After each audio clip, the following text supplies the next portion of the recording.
too much knowledge, any knowledge is too much knowledge in North Korea. This is not a paradise of reasonableness. Now, all I'm advocating is that we use the same standards of rationality that we use in every other area of our lives when people start making claims about the divine origin of certain books and the virgin birth of certain people and the glorious end to history where the good people will be raptured into the sky. These are the kinds of things that we should apply pressure to. And it is taboo to apply pressure to these claims. And religious moderation, unfortunately, ramifies that taboo. Okay, so first of all, it's hardly taboo. I mean, 3 million books may not be a lot in your litany of bestsellers, but it's a lot of books, and I don't think that it's certainly in our society and in Europe it's not taboo to preach atheism. More books are poured forth every day. But here's the question. I do want you to look actually at the historical record. Let's just take the Western monotheistic faiths, okay? Before they existed, think about the world. Forget the pre-state world, where cultural anthropologists tell us that about 1 in every 4 men died of violent death. And then you had pre-monotheistic regimes like Assyria, Babylonia, which were savage beyond the imagination of anything you will find in the Bible or anywhere else. And then, all of a sudden, when it became possible for there to be a regime without a religion, and you know when that became possible, right? That became possible in the French Revolution.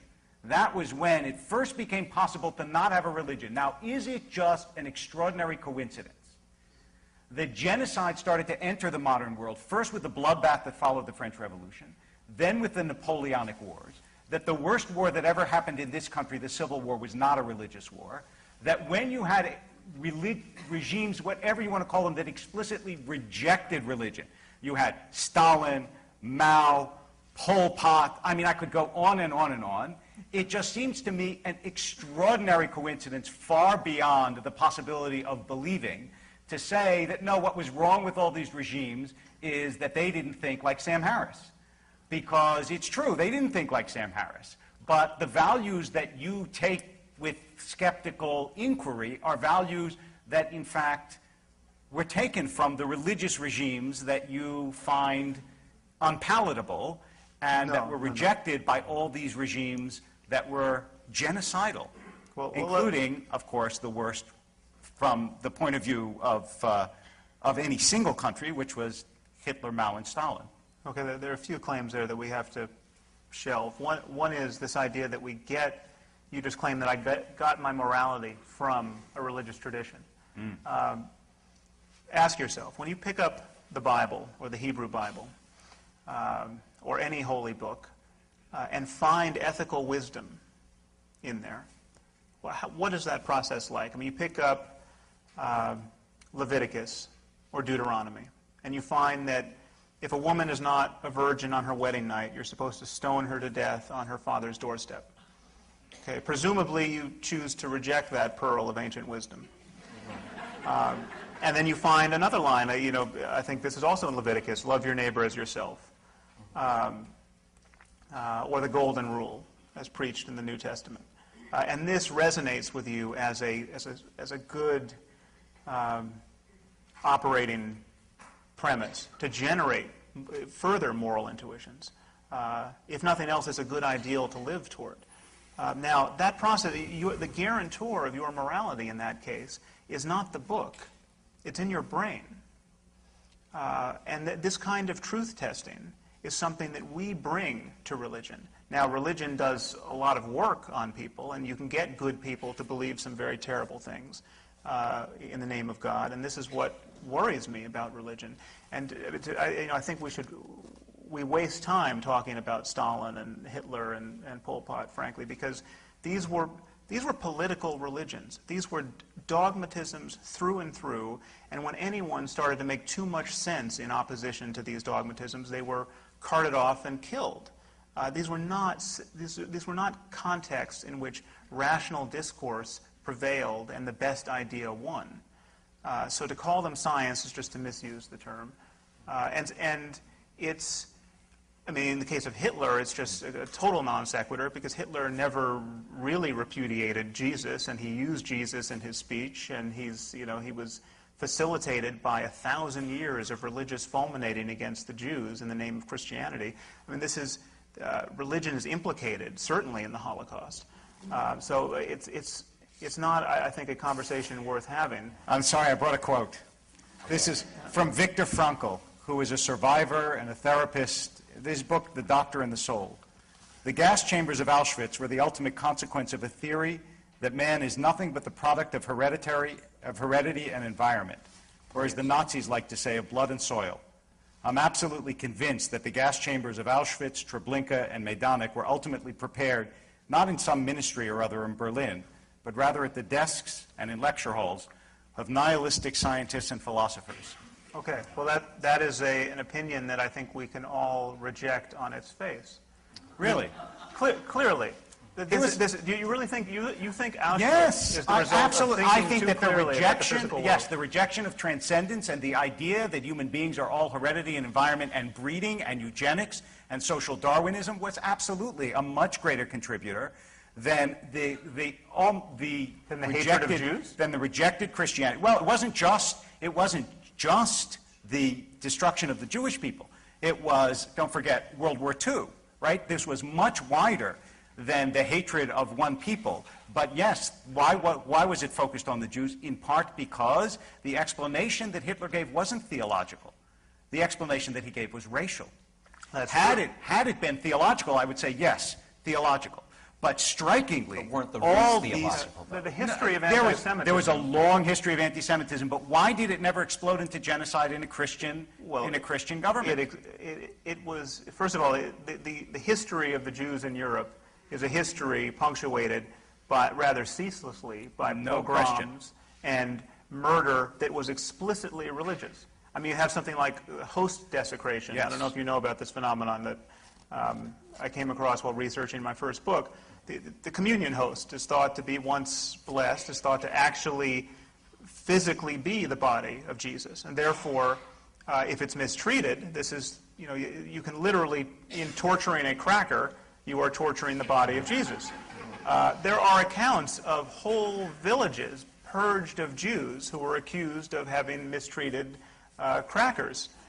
So the question is, does the belief in the transubstantiation, which is a belief that I would have thought could be rather harmless, have anything to do with the idea that someone can mistreat a cracker and that you should kill him for it? Yes, it does have something to do. It's impossible to believe in the torture of crackers unless you think transubstantiation is a fact. But what it's not impossible to believe in is the torture of one group by another.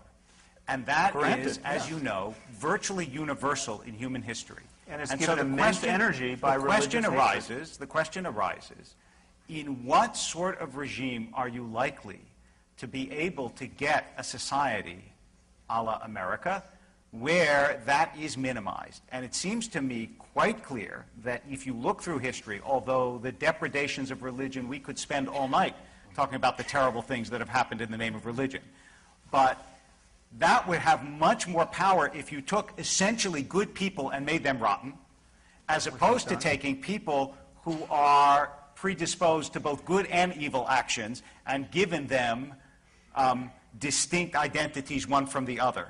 Nation states, religions, neighborhoods, so on.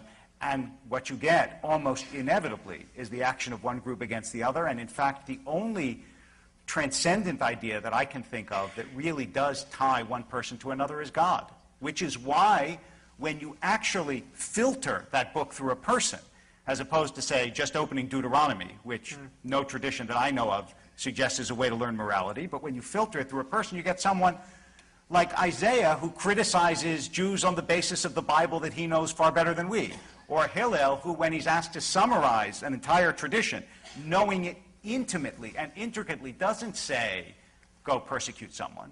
He says, what's hateful to you, don't do to someone else. Because even though you can cherry-pick lines that are both funny and destructive, the truth is that every tradition is not made just of propositions. It's something that's lived and is bred in you, and if it works well, produces magnificent human beings. Yeah, and the problem is there are many gods and books on offer. Yes. And they make incompatible claims about Yes. how we should live in this world. That's Again, the hope, I mean, you're proffering a hope for humanity, which is the right religion most of the time. I don't know how this is going to interact well with the spread of destructive technology. I don't know how we're going to get to a future where Muslims believing in martyrdom and Christians believing in the rapture will be a good recipe for good neighbors. I think that is a kind of a reductio ad absurdum of this more religion argument. Again, I reject the analogy to the most repressive totalitarianisms of the 21st century. I'm simply arguing that we need to cease to reward people for pretending to know things they do not know. And the only area of discourse where we do this is on the subject of God. Let me ask you.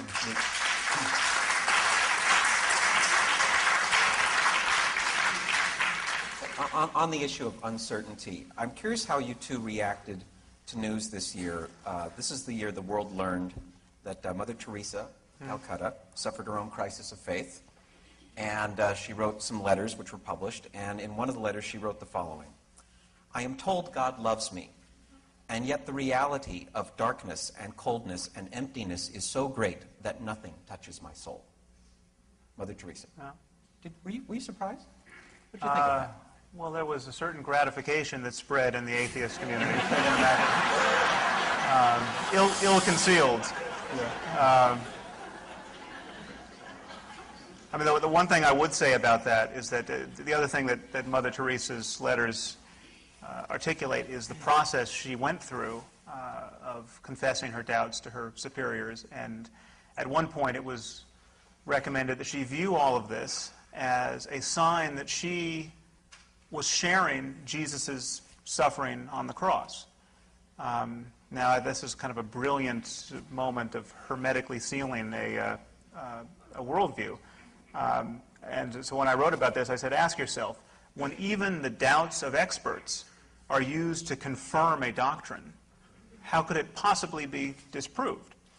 And this is you see this all the time in religion. You do. And this is precisely what you don't see in science. That's right.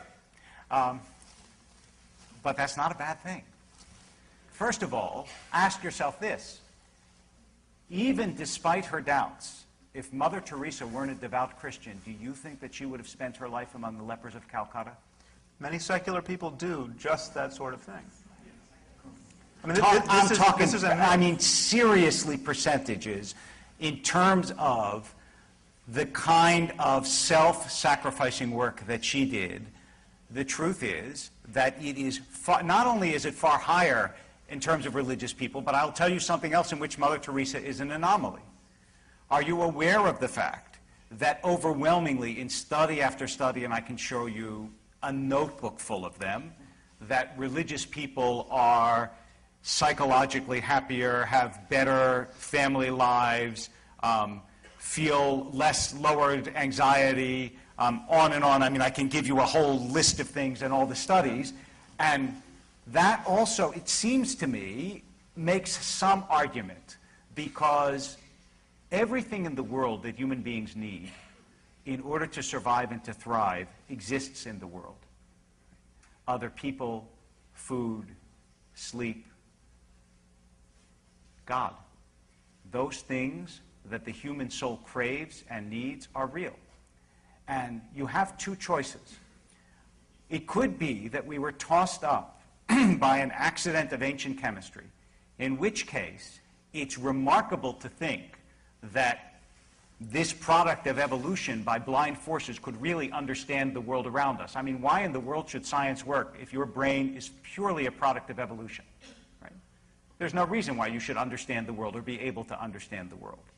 Or it is possible that you're not just a product of blind forces.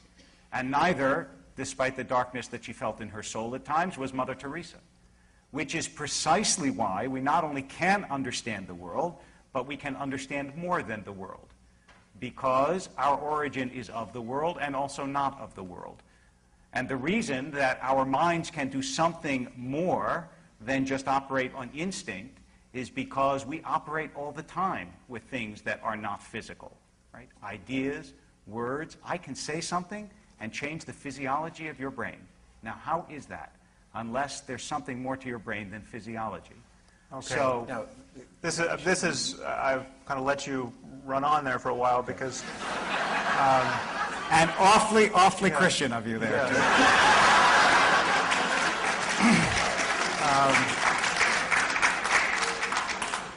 I certainly didn't mean that disparagingly, No. but Okay. you were essentially talking the talk of science, or attempting to talk the talk of science. You're talking about No. the basis of ideas in the brain, or they couldn't possibly be rooted in the brain. No. They're non-physical. I mean, Yes. that's prejudging essentially the mind-body problem. Yep. You're talking about the improbability of all of this emerging out of the early chemistry of the Earth. I mean, don't we need an intelligent designer of some kind to do that? These are scientific claims. And it's ironic that religious people generally talk about humility, talk about the arrogance being on the side of science, and then at the drop of a hat weigh in on scientific claims and make claims about the nature of the universe that no cosmologist can make, that no biologist can make. I mean, this is. I have quite lots of astonishing. cosmologists and biologists who make the identical claims that I did, but they're actually not scientific claims. They're philosophical claims. Well, many of them are scientific. I mean, when you're talking about probabilities, when you're talking about the relationship of mind to matter, these are scientific claims, and we know that almost everything you take yourself to be as a matter of subjectivity has its basis in the brain, and we know this with one exception. I mean, I have written about this, that we have not reduced consciousness itself to brain function. Fairly formidable exception. It's huge. Yeah. It's huge. But everything else you take yourself to be as a matter of mind, your ability to recognize faces and speak English and form concepts.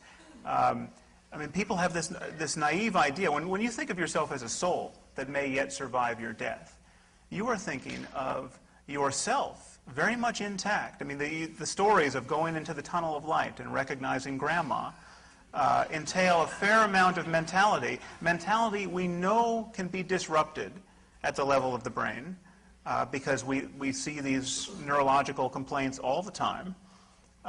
And the proposition is that if you damage a brain a little bit, you destroy English and an ability to recognize faces. But if you damage it totally at death, lo and behold, the soul, still able to recognize Grandma, will rise off the brain and go into a tunnel of light. These are scientific claims, and they are profoundly naive. It's not a scientific claim. It may be a scientific claim to say that my ability to speak English can't be disrupted by disrupting my brain. But the essence of what a human being is, which is the one thing that you say we don't have a scientific explanation for, is consciousness. Well, it's not just human beings. It's dogs. We don't know where consciousness emerges in the natural order. We don't know where it emerges, or self-consciousness, although self-consciousness is probably different from consciousness in animals. That would be my guess. But it isn't just that. The morality, consciousness, all these things which are susceptible of scientific exploration are not susceptible of scientific explanation because they're not scientific questions. When you ask, for example... You don't think depression could be susceptible to a scientific Sure, account? I absolutely do. So where do you draw a line between a mental state like depression and one like joy? And the existence of a mental state, and the existence of a sense of identity that makes you a human being that could transcend your death. The point is that if you believe in that existence of identity as a human being, it can even be diminished in this world, but it doesn't mean that it's diminished forever. In the same way that it didn't exist before it came into this world, which to me doesn't mean that it didn't exist in some state that we don't understand. Right? Okay. Before I was born, I wasn't conscious of me. Does that mean that I really didn't exist at all? That, to me, is a religious claim. You don't exist. many people claim to find it impossible to believe or to imagine that they won't exist after death. Just try it for a second. I mean, you imagine that everyone in Paris right now is getting along fine without all of us. I mean, none of us are in Paris. We are really, really materially absent from whatever is going on in every other city on this planet right now. You were absent for all of human history before your birth. The idea that you simply can't imagine not existing after death is really kind of just for lack of trying, I think. Granted, this is terrifying, and I think it's terrifying not so much in our own case, but it's terrifying in the case of those we love, and we are terrified to lose the people we love in this world. That is an objective fact, if there is one in this area, and religion is the strategy we have adopted to keep that terror at bay. So if it's not religion, then what do you have? Well, it's not that you necessarily have a replacement for everything religion does on every question. I mean, you don't replace the belief in Santa Claus with something that does exactly what the belief in Santa Claus did. You know, equally consoling, equally motivating on Christmas morning. I mean, it doesn't happen. Except that it's just not true that religion is the strategy that we've adopted to deal with that fear. Religion is infinitely more than that and more complicated than that. Religion is also the strategy, if you call it a strategy. I mean, religion is also the recognition that the world is filled with an order that is inaccessible to measurement and reason. It's the recognition that human beings have a certain purpose in this world. It's the things, actually, that you espouse, although you don't espouse them with a religious purpose. I mean, it's the thing that gives meaning to what you say when you say this form of religion is bad and this form of religion is good. A moral judgment for which you have no basis if there is, in fact, no moral order. If it's just... Well, no, I absolutely did not say there was no moral order. So this is... Well, where does the moral order come from? Okay, this is something I want you to all know. Before we talk on that level, I want a kind of a big picture view for you all to notice. There are three ways to defend religion. One is to argue that religion is true, that one specific religion is true, or that God exists, or that the Bible was really dictated by him. Another is to argue that religion is useful. Okay, right. And this is a religion is useful argument. Religion is the basis for morality. Please notice that this is a very different track to run on, and it says nothing at all about whether or not God exists. Of course it does. No, because if I concede it to you... No, I'm sorry. You can't characterize my strategy and not let me tell you that you're wrong. But let me finish the point. Yes. Okay. Feel free to tell me I'm wrong, but just hear what I'm claiming. Okay. Even if I conceded that religion is profoundly useful, so useful as to be indispensable. You know, people without religion will just rape and kill each other, and we don't want that, so by all means, fill the churches and mosques and synagogues. That would not, for a moment, grant credence to the idea that one of our books was dictated by an omniscient being, or that such a being exists. All religion could function like a placebo. And I could invent a religion for you right now that would be guaranteed to be useful, in fact, more useful than any religion in existence, and you would know it would be untrue. I mean, right this moment, I could invent a religion which the precept is, be kind to others, don't lie, cheat, steal, or kill, and this is where it gets novel, make sure your children make every effort to understand science and mathematics to the best of their abilities. And if you don't... By the way, you could take that right out of Maimonides. He said that. Okay, and if you don't do that, you'll be tortured for eternity after death by a 17-headed demon named Dexter. Okay. Right. If we could spread this faith to billions right now, we would live in a better world. Absolutely. If we could replace Islam with this faith, we would live in a better world, for starters. Okay? But that wouldn't lend the slightest credence to the idea that such a demon exists, or that torture after death. Can I tell you now why I disagree? Okay. So you're going to argue that it would lend credence? You're about to hear what I'm going to argue. Okay. If you live in a world in which the laws of that world fit with the natural world, then it suggests that, in fact, you are living the way you are supposed to live, the way that the world intends you to live. If there is, I'm not saying this is a proof, but that it's a support, no doubt. If there is a God who ordains a certain morality, and you live that morality, and in fact it creates a good society and a happy life, and all those things, then of course it lends credence to the idea that the world is designed a certain way by a designer who wants a certain thing.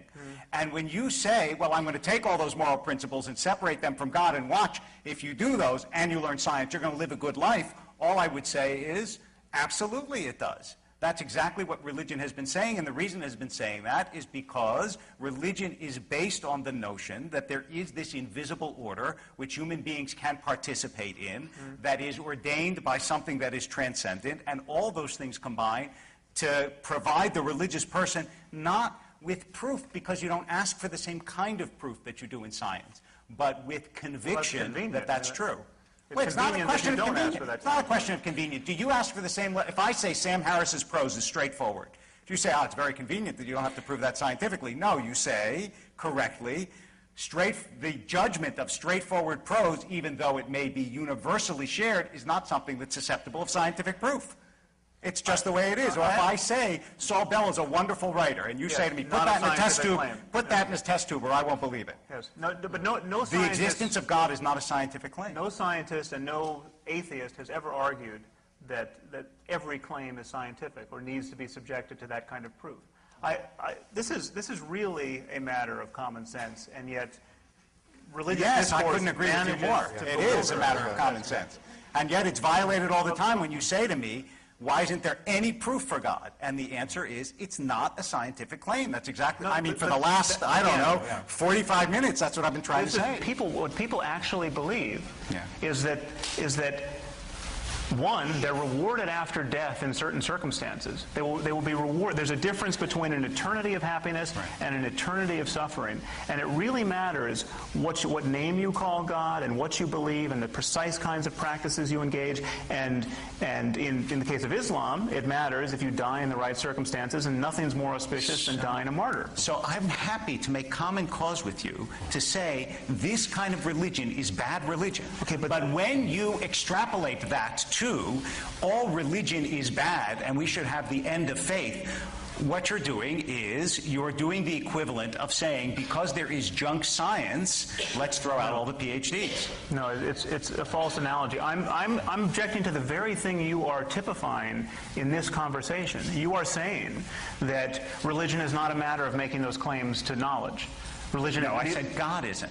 God, the belief in God. Yeah, those two are not identical. Religion is a path to God. Because religion is a path to God. What are you calling God? What am I calling God? Where is God? God is the intangible creator of the universe, in whose presence a human being can live, and according to whose dictates or will a human being can live in this world. But what is your evidence for the existence of God right now? I don't have evidence because it's not a scientific claim. Okay, but unless you want to say, oh, well, I shouldn't say it that way. I don't have proof because it's not a scientific claim. If you want a supporting idea, I would say my understanding of other human beings and my experience of other human beings, which leads me to believe that there's something more than material. My understanding of the design of the world, which leads me to believe that we're here not by accident. My appreciation of the fact that human beings, even though we are made of stuff, have consciousness, which leads philosophers like Galen Strawson to assume that even rudimentary material has consciousness, because he can't explain how consciousness arises. Right. My experience of religious human beings and the way they live, and the fact that they live in harmony, to my perception, with an invisible order that gives them a life of a certain sanctity and holiness. This is a general claim. Religious human beings generally live in harmony with... No, I said my experience of certain human beings. I mean, I can keep going if you want me to keep going. Well, no, I think you've put enough on the table. Okay, but none of those are scientific evidence. Many of those claims trespass upon the territory of science overtly. I mean, the claim about your understanding other human beings being suggestive of a divine artificer. Is that a scientific claim? Absolutely. Extraordinary. Is your understanding of mathematics also suggestive of a divine artificer? No, it has to do with my experience. Your ability to learn language? Do you understand? It has to do with my experience of you. When I'm looking at you right now, you may assume that what I see is a material, but that's not what I see. And it's not what I believe. And I think I that there's understand something, it's not what you there's believe, but something in you that is more than you believe.